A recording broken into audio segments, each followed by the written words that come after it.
Stop the insanity. Get focused on what really matters in life. Your faith, your family, your finances, and your future. Now sit back and change the trajectory of your life. This is Money for Life, brought to you by the 100-Year Savings Solution. Are you concerned about the markets? Stop taking unnecessary risks with your money while also getting great benefits. Visit us at 100yearsavings.com. Now, let's welcome your Money for Life hosts, Teresa Kuhn and Rick Sapio.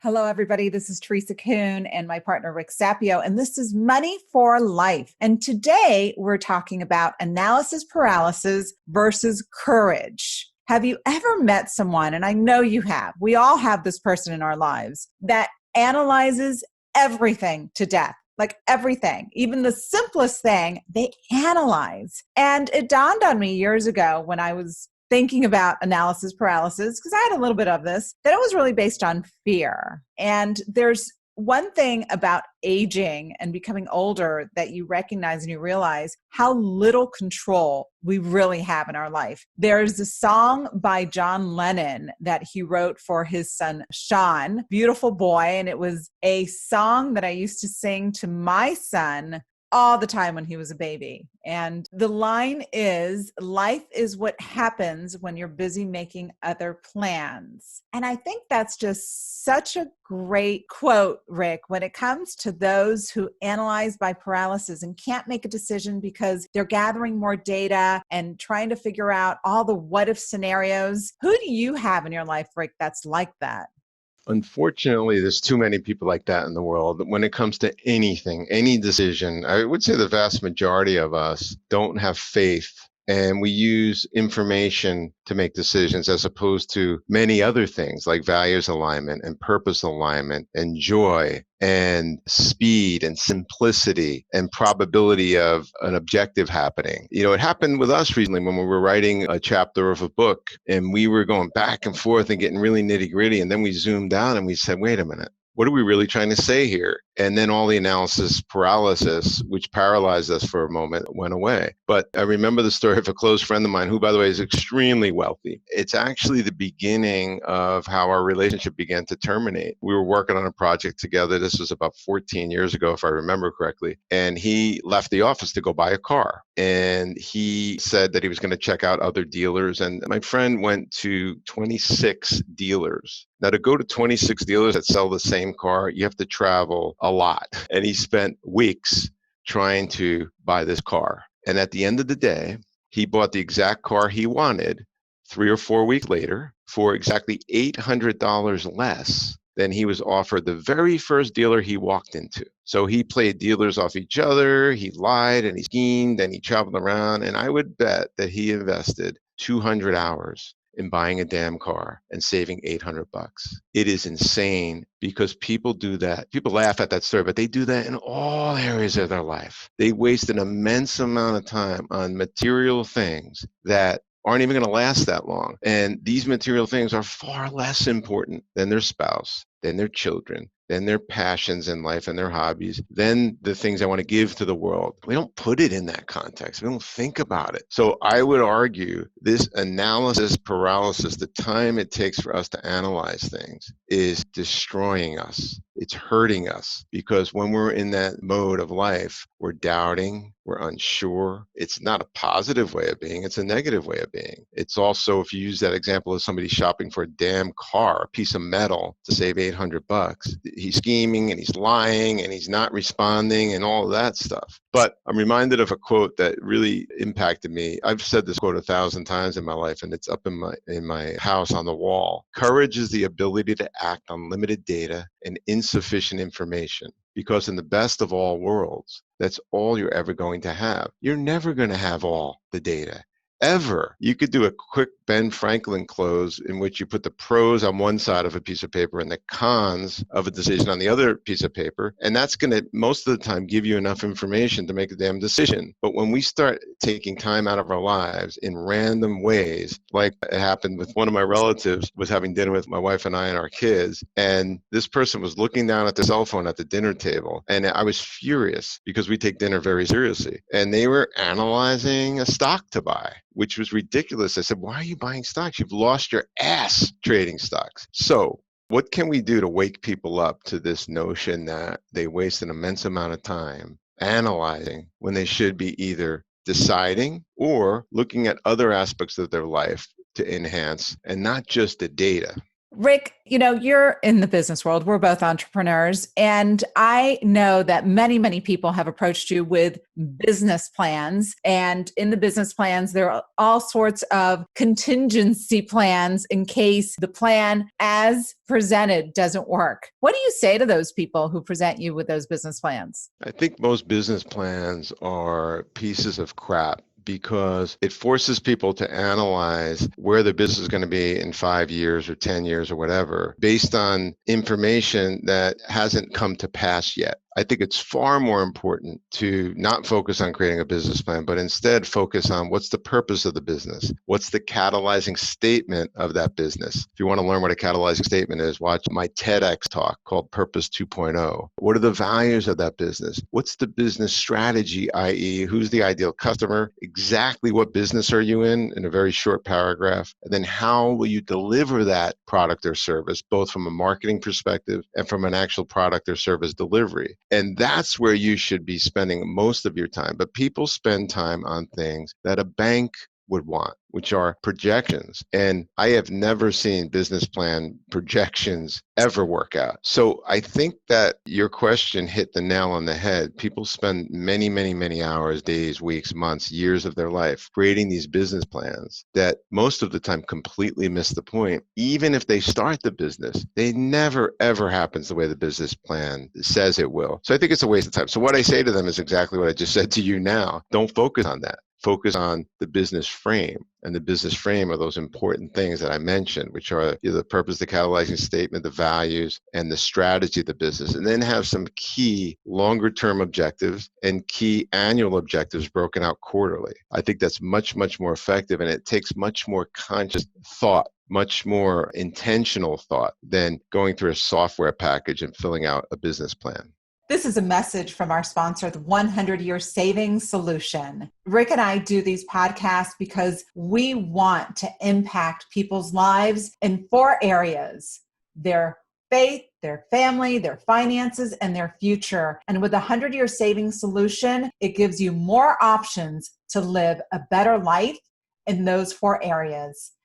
It is a specially designed whole life insurance policy that gives you more for your money than you'll ever get from a bank, a CD, or the traditional savings solution. Go to 100yearsavings.com to learn more. Rick, people that are paralyzed and they can't make a decision and they feel the need for more information and more analysis, it's really at the bottom, at the root of their problem is fear. And I think people are pretty self-aware when it comes to not being able to make a decision by analysis. I work with clients who do get stuck. They need more and more and more information. And in fact, just this week, I was on the phone with a client who missed an opportunity, missed the boat. And she said it. She said, I was just gathering more information and I got stuck in this loop. And I think that's what happens. People get stuck in this loop, and fear underlies that loop. They're afraid they're going to make a bad decision. Maybe there's some perfectionism there. There's fear of failure. The people around us give us feedback when we're in that analysis paralysis. Like, if you can't make a decision as to where to go to dinner, if you can't make a decision as to what you want to wear in the morning, if you can't make a decision about a business plan or an investment, if you're stuck,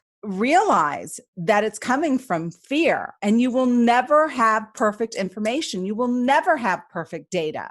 Just doesn't exist. Nothing will ever be perfect. There has to be a component of faith. And, this analysis, when you think about it, all the time people spend analyzing things, where do they get that time from? Because we don't have that much time in our lives. I start philosophically when I'm trying to explain the 100-year saving solution. I'm like, look, if you make a decision to put half your money in a safe money strategy that's tax efficient, that's been yielding a return on investment for over 160 years without missing through all kinds of depressions and everything else, when you make that decision quickly, what happens is it frees your mind up to go do something else. And it's that freedom. I got involved in a minor lawsuit. Well, I say minor, it involved several $100,000. I thought to myself, I can analyze this. I know if we sued this person or countersued this person, we would win. There's no question in my mind. All the odds were in our favor. There's no question about it. But that would take years of my life, years of aggravation, all kinds of stuff. So I said to my lawyer, I know I'm not going to get the best deal,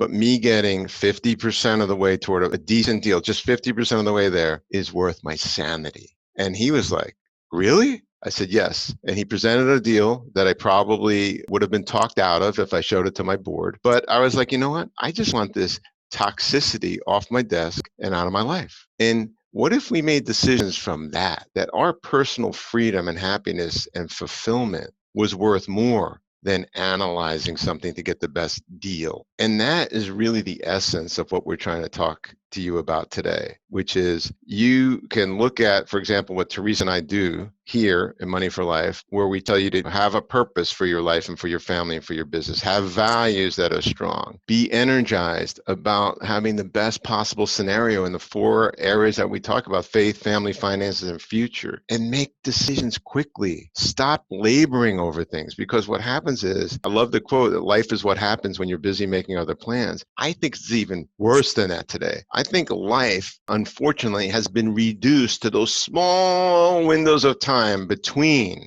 media and screen time and toxic behaviors that we all have, and binge watching Netflix. Life is like those little glimmers of hope that happen. And I know I've said this before, but it's worth repeating. The average parent in America has a one-on-one conversation, eyeball to eyeball, without electronics around, with the average child, so parent-child one-on-one communication, for less than 1 minute per day in America. Less than 1 minute per day. And people go, that's ludicrous. I'm like, really? How many minutes did you have a conversation with one of your children today without electronics around and without you barking at them? A conversation. And then their face turns red and they're like, ooh, I get your point. So that is happening because we're filling every minute of our lives with stuff that's irrelevant, like analyzing things, like consuming things, etc.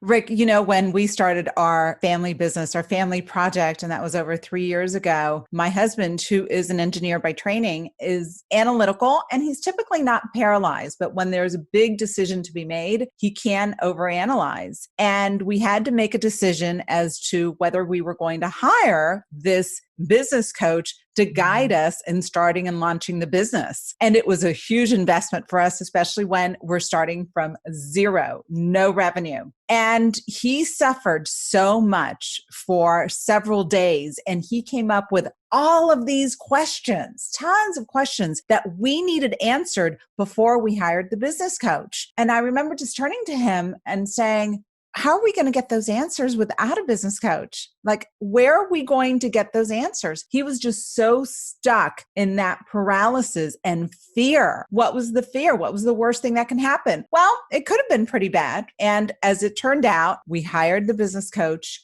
He went into action. And what we've been able to create with this family project, this family business, has been one of the greatest joys and accomplishments in our life. It could have not happened, because I'm sure if we had not hired that coach, we'd still be stuck way back instead of having 10 employees right now working on the business. What's interesting is you got to grow and learn together through this coaching program that I've learned a lot about. And I look at you and I on these podcasts as a coach, as someone giving people an easier way. And I think people could approach what we're teaching them on these podcasts from the perspective of, I'm a know-it-all. I kind of know things. I don't really need help. Or they can have an open mind and say, you know what? I'm open to learning things. So are you full? Or are you open to learning more? Which is it? When you bring up your family business, I see this with people all the time. Our God-given right when we were put on this earth was to be an entrepreneur, to be entrepreneurial, to act as an entrepreneur would act. And an entrepreneur is somebody who takes responsibility for outcomes in their own life or in their business life or in whatever their endeavor is, taking responsibility. And so often, one of the biggest topics of conversation when people reach out to me is, I've always wanted to start this business. Should I? And when should I? And I always have the same answer. There is never a good time to start a business. But I give him the old ancient Chinese proverb, the best time to plant a tree was 20 years ago. The second best time is today. And people say, well, my kids are young. And I said, okay, we'll meet in 2 years. Your kids will still be young. Or we'll meet in 5 years and your kids will be a little bit older. Or we'll meet in 10 years and your kids will be, going to college or high school, whatever. And it's always going to be an excuse. And I have a good friend, Mark, who I'll never forget it. About 15 years ago, we met. He had this conversation about his kids and he can't leave his company and he can't. And we talked about it over and over and over. And then 2016, the company went bankrupt and he lost his 401k. He lost everything that he invested privately in the company and he lost his job. And he said to me, why didn't I listen to you? And why didn't I start? And here's the ironic thing about the story. Now that he had a gun to his head and he was forced to start the business because he had no other options, he couldn't get another job in that field and he started a company. Well, what reminded me of Mark was Mark called me yesterday. He said, you're not going to believe it. I listened to you. I started the company. And by the way, I take zero credit for this. This is him. And he just sold the company and he's putting $7.5 million into his pocket in 3 years. And what did he do? He decided to act now. But unfortunately, his now was 11 or 12 years after what it should have been. And had he started that business in 2005, when he should have started the business, he probably would have been on his third or fourth or fifth sale right now. But we can't turn back time. The only thing we can do is plant that tree now, is decide now. And decide comes from a Greek, I think it has a Greek origin, I could be wrong, but the root of decide is like suicide, is like to cut off. Decide is when you decide, you cut off all other options. And I remember I did not want to lose my bachelorhood. For years and years and years, I held on to being a bachelor. But when I said, oh, Melissa is the one, and I decided, I cut off all other options. And the same thing happens when you decide what your purpose is in life. You no longer become indecisive. Once you decide, here's my purpose, all the other options go away. Once you decide that this person is the one I'm going to marry, all the other options go away or should go away. When you decide that this is the business I'm going to start, all the other options go away. And that's a freedom in that. There's a total and complete freedom in that. You know the saying, Rick, hell is the time between when you have a decision to make and you make that decision. Or maybe it's purgatory as well, right? It's such a yucky, confusing place. And once you make the decision, there is so much freedom and you're free to act. You're empowered. So we hope you've enjoyed this podcast, Money for Life, as much as we've enjoyed bringing it to you. You take care.